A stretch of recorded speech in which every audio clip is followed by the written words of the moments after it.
I want to ask y'all, man. We older now, all from the streets, all from Omaha. I was watching Pastor Philip Anthony Mitchell yesterday, and he just blew my mind. I'm so inspired by this guy. He moved down here from Queens, New York. Just started a new church called 18. What is it? I don't want to mess the name of the church up. 2819 or something down there, and it's here in Atlanta. Dude, straight from Queens streets, and so he's real aggressive and all that. But just watching him really blew my mind, man. Seeing people from the streets and getting God in their life, and helping change our whole trajectory. And ultimately, here on Respect-FULLY podcast, that's the goal. We want to give back. We want to show people that's from the same walk of life from us or not, but really we targeting them to say, hey, man, I was there just like you, bro. If I could change it, God did it for me. He can do it for you. Right. And so one thing that stuck to me yesterday when I was listening, he was talking about process. How suffering, how we go through pain and suffering. And a lot of times we don't like it. People don't, kind of like what Trick Daddy said, everybody want to hustle, nobody want to suffer. Right. So I'm saying that to say, speak about, Ray, some suffering that you may have endured and through that, because I know you've recently found your walk too, and you're growing in the things of Christ. Speak about how God has brought you to some suffering, but still showed you how that suffering has benefited you, or how you came up out of it, something like that. Anything you can share? Yeah, I can share a lot, bro. God, for one, God is always with everybody. Yeah. If you never meet God in life, God is still with you. You'll have to holler at him when it's time. But God is always with all of us for sure. I done cut my finger off, bro. Working at a job, a 9 to 5. My daddy, my mama, my best friend, my OG. I lost 7 people that y'all know closer to y'all. I swear to y'all, I lost them. My mom, everybody. Yeah. So, none of that is a trauma, if that makes sense. All of it is a witness and a test to better life. Yeah. Like, to put it simple, we got to have something better than us. When I lead in life and serve with God first, then everything falls. I don't worry about money. Like you was just saying, like I've been an entrepreneur for 10 years. Yeah. So it's some months I'm making good money, some months I'm worried, y'all. You get what I'm saying? Legit. You know what I mean? But just recent. So when you are worried, where are you going to that prayer closet? How are you overcoming that worry and that fear? How is God showing up in your life? Yep. Rebuking.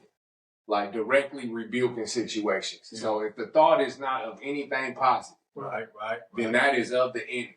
Right. Our worst enemy usually is ourselves. Yeah. Because the devil's going to dress up beautiful, if that makes sense. Yeah. Something that you're comfortable with. Right. You know what I mean? So anything of doubt, confusion is the devil. All of it. So it's questions that I ask: who, what, where, when. But as soon as I go to why, I know that that's of the devil. Mm-hmm. I can ask for, but the 5th is not of me. Yeah. Then I try to make sure I'm always outside of my worldly body. You know what I'm saying? Yes, I smoke, I drink. Hey, I love music, all that. And that's worldly intentions. But when it's time for me to take care of business, all of that's put to the side. Right. And I serve for the servants of what I can provide. How can I get you a beautiful deck that you'll love forever for a long time? Oh, by the way, yeah, I'm going to make it. You know what I mean? How can I put a crew in position for them to make it? Mm-hmm. You know what I mean? So at one point, y'all, you know this, I used to do all the work by myself. Yeah. You know what I mean? Then my Crohn's flared up again this year and remind me that I had Crohn's, if that makes sense. Mm-hmm. But God always been with me. So I ain't never worried, and I had to put people in position, and I make more now, not touching anything than I did before. That's crazy. I do more estimates now. Yeah. You know what I mean? And yes, you have to put yourself in position to answer the call. Yeah. You can't pray and not work. Right. That part. You get what I'm saying? That part, yeah. So pray, see it, and really don't do none of it for you, but do all of it for something, somebody, and anything else. Being a servant. And watch the blessings. Yeah. Watch the blessings in tenfold or in abundance of a humbling experience. Yeah. Like, this is a Cherry Creek house, bro. Right or wrong? We're in Cherry Creek, y'all. All right. I know y'all know where we at. Like Cherry Creek, Cherry Hills. No, but I've been going. Raven Oaks. Hey, I think Cherry Hills is apartments. After the 100 days. You know what I'm saying? I've been gone too long. You know, all the they blend in, but for sure serving God. Like, man, I could tell y'all situations. I'm leaving the club at 2:30 in the morning in Atlanta, and I get off the interstate doing 85. I'd have had the police follow me to my house, y'all. Not pull me over. Just watch. While you was doing 85, or they said they hop behind me doing 85, and I realize I'm doing 85. Interstate. You know, all the way to the crib. Hey, on some hold. And I'm sure they ran everything they needed to run. Right. Let me see who he is. Right. Everything checked out. License, insurance. But I was breaking the law. However, if they did their job, they realized the taxes maybe I pay. The benefit, you get what I'm saying? Who I am to the city, to the community. This is why we appreciate Atlanta, y'all. Atlanta is made up of 32 cities, 27 counties, or backwards, one of them. But that's Atlanta and Greater Atlanta. And everywhere you go down here, y'all, it's nothing but black folks. Yeah. You go to the middle of nowhere, you think it's gonna be white folks, it's black folks. And that's the beauty of it too. That's why when I be telling people back at home, like, you don't understand, we are empowered now. Yeah, because it's the better of us, y'all. It's us who want it. Like, you know what I mean? I want to speak to your manager, nigga like me. JD, long story short, y'all. Listen, and they ain't hear this conversation. I just ran into JD again in the park in the driveway. Yeah, JG. See, JG. I'm telling y'all some truth right now. Just ran to him in the parking lot. But I went to a show with him. I grew up listening to him. You know what I mean? Like, that's dope. This is how it all recenters itself. Right. You know what I mean? Right. Come back full circle. But in Omaha, it'd be hard for somebody to be humble. To tell you, hey man, I look up to you. Yep. And I want to rap again because of you. And let me say something about that. First, JJ, I do want to hear from you too, far as like some pain and suffering where God showed up and brought you out of something you knew, like, man, you know, was thankful and grateful in that moment. In certain situations I just went through, I was homeless for a good 6-7 months. And I didn't even know that. Here or no more? Right here. Oh, yeah. You know what I'm saying? Before I got together with my wife and things, I was homeless. So I was like, you know what? I'm going to let everything go. Yeah. I'm going to let God just take all. I just told God, I surrender to you. I give up. You can have anything that you, whatever you want me to be, I'm going to be there. Yeah. Whatever you need me to do, I'm going to do. You know what I'm saying? So I'm living in this extended stay right next to the job so I can walk to the job. So, you know what I'm saying? It's $75 a night. And sometimes I couldn't even pay it. I just started that job. You feel me? Right. So I'm waiting 2 whole weeks. So, you know what I'm saying? I got to do a little hustle here and there, boom, boom, boom. Yeah. So, you know what I'm saying? I called my wife up. I was like, she was my wife at the time. I was like, yo, I need just a little bread. You know what I'm saying? And she gave it to me, no hesitation. And that's when I knew right there. I was like, after the time we had off, and you know what I'm saying? Because we are separated and things like that, no hesitation. But God. All the beef and everything, she's like, here you go. You know what I'm saying? That's what's up. Because you've been, how long you been, well, I was beefing with God. That makes sense. I've never been beefing with God. I always was there because there's so many situations like I couldn't be talking to you right now. I knew God was there, yo. Like, I really did. I knew God always been there. But, like, when my brother killed himself, boy, like, you get what I'm saying? It's like, damn, hold on, I'll never see my brother again. Man, hold on, we ain't gonna talk about this. You know what I mean? Or, so, like, yeah, I was beefing with God. So, my bad. No, I want to say something. To find my relationship, to be broken down. You know what I mean? Something I want to share with Omar, and this was taught to me yesterday, and I think it goes with what we're talking about now. And to go back to Pastor Philip Anthony Mitchell, he admitted, he said when he had his son, he didn't even want to have a son because he didn't know how to be intimate with another man. So where I'm going with that is to say, and he said, and this one guy, he was on another podcast and he was talking to these guys and they were saying how being macho to their little brother. And as men, we always feel like we got to be macho. We can't let down. We can't be transparent. We can't be in intimacy. Pause. It ain't saying intimate like that, but it's saying being intimate enough to be able to fellowship, really share problems to get help. And so with men, and I'm encouraging my people in Omaha especially, we got to be able to let those guards down, talk to one another, come in transparent, humbly, and saying, hey, bro, I'm having problems. Because if you're not talking to nobody, you holding it all in, you're never going to get it resolved. You can talk to God, which is good, but God still wants us to be in community. I believe God may have called me to lift guys up because y'all know where we from and how we got down, and to see how we moving down. To say I can call JG, hey, bro, how you doing? You good, bro? You need anything? Let's talk. I can call Ray. We can have these real conversations, and we got to do it more and be intimate and let those guards down. All that macho stuff is played out, bro. It's played out. It really goes back with ego. You know what I'm saying? Yeah. You got to get rid of that ego. I love that word. Yourself. You know what I'm saying? Pride. That pride. Because, you know what I'm saying, you can learn from any and everybody. Absolutely, yeah. Don't think that you can't stop learning, and then you're like, oh, I know everything. Yeah. No. Did y'all see, to add to that, did y'all see that Den of Kings in podcast when Ray J and Lil NLE Chopper was on there and all that? I've seen that. And when Ray J tried to son Lil NLE, he 22, 23, and he was kicking wisdom and knowledge on there, speaking on God. So what makes you think that you're in a position to... But you see how he tried to son, but see, that's how the enemy do. He tried to make his age a small thing, like to your point, like he can't learn from a young person. You can never be too proud or too big to feel like you can't. I learned from my son. I learned from, we learn from everybody. Yeah, you learn from everybody, bro. And so let's not be too puffed up, in Omaha to be like that. Let's collaborate more. People be trying, but then you got gatekeepers. And I understand certain people got history where they don't rock with each other. But if ain't nothing been done, no real damage, and you just don't mess with so-and-so because of such and such, let's get past that. Yeah, that's bullshit. Let's do better in the city. I like the word ego.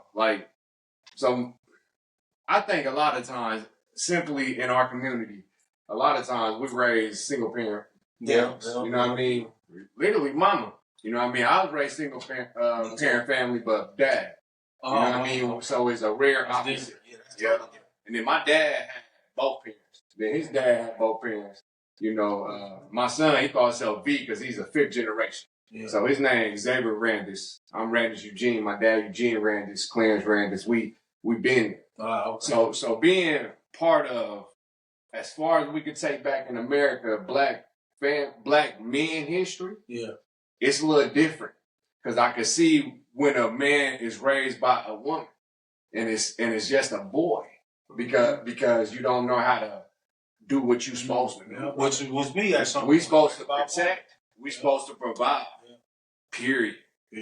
Hey, now what that comes with is the hard shit. That comes with us having the hard conversations. Yeah. Not putting emotions first. Yeah. You get what I'm saying? Being humble. I've been with my wife since my junior year of high school. Mm-hmm. Y'all think that we ain't had our ups and downs? Oh my God. You know what I mean? But if God wasn't who he is in my life, man, my wife definitely deserves better and more. Yeah. You know what I mean? But she deserves even more, if that makes sense. Because I know how I fell short. I fall short. Because we human. Mm-hmm. We always gonna fall short as humans. We cannot do it. That's why it's a Trinity. It's a Trinity. Absolutely. You gotta learn Jesus. He came here, he showed us the way. That was God in human form. That part. And then Jesus died and came back to life, y'all. Period, point blank. Like, we all died. But to come back, but really did that.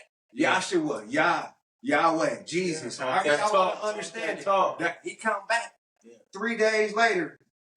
And then it was divine something in the universe. And all of us have this in us now. All of us have this, people who don't believe in Christianity or Jesus, they call it stardust.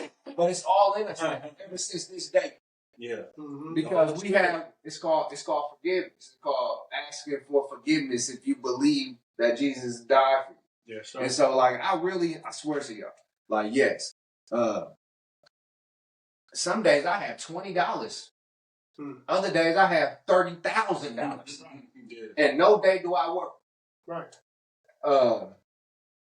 Mainly because I've done yesterday what I need to do for today, not to worry. If that makes sense. Today may not be blessed. I probably tithe $400. So, being a servant, being Jesus' ambassador in life, you know what I'm saying, is really makes everything easy for me. No stress.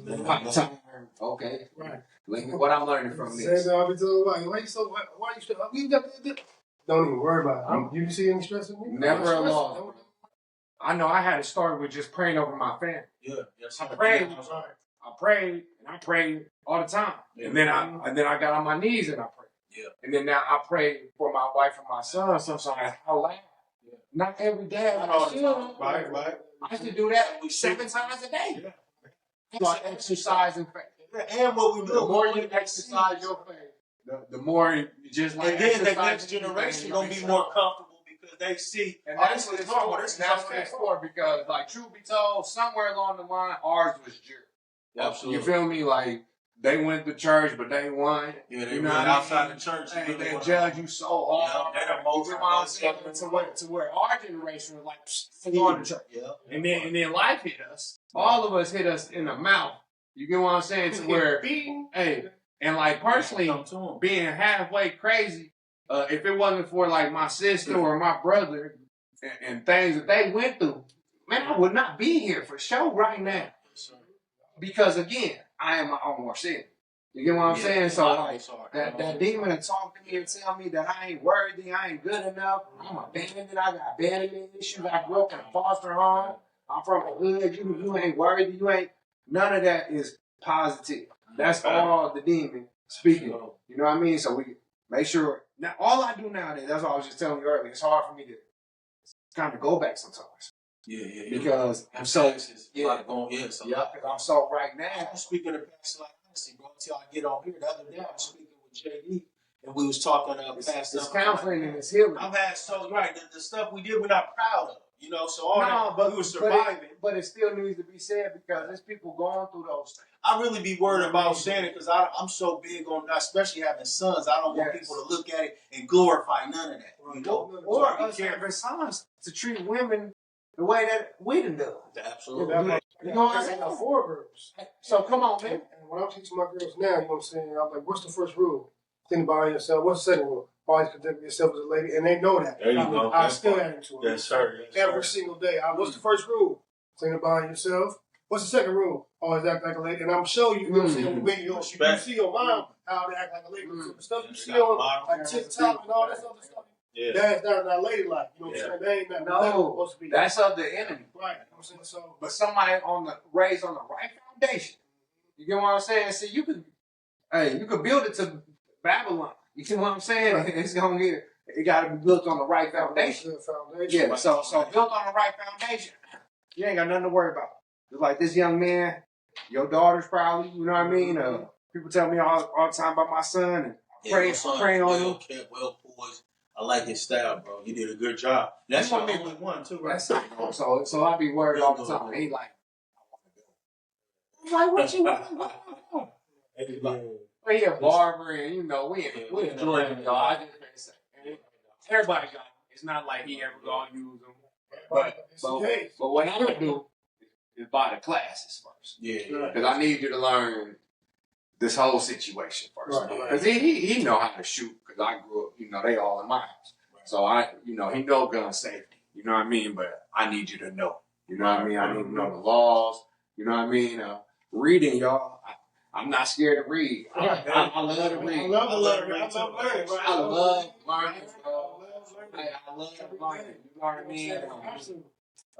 So I think that's why I'm where I'm at in life recently, in the last year and a half. Because being an entrepreneur, it's been tough.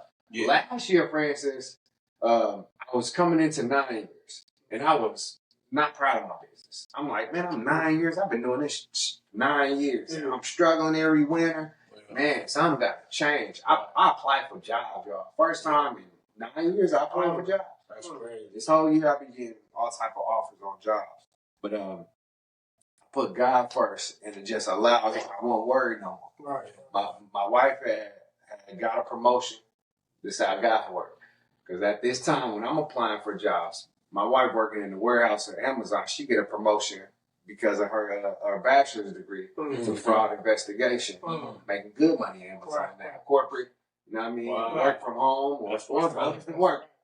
She got that because she worked in the work. Amazon, one of them job companies that only really hire from the grounds because there's so many people. Yeah, and if you look nowadays, it's like the biggest employer. You know what I mean? So like, I don't shun these big giant companies being a small business. I really try to copy and paste. Right. Okay, what are y'all doing? How are y'all doing? Right. They provide education, solid money development, hence Man and Academy. You get what I'm saying? Shout out to Dr. Eugene Wallace, Seeds of Academy in Austell. Hey man, this is Respectfully the podcast. JG, you got anything before we wrap it up? Hey man, it's a pleasure being here. Dude. Oh yeah, bro. Appreciate it, man. Hey, respectfully, man. See y'all.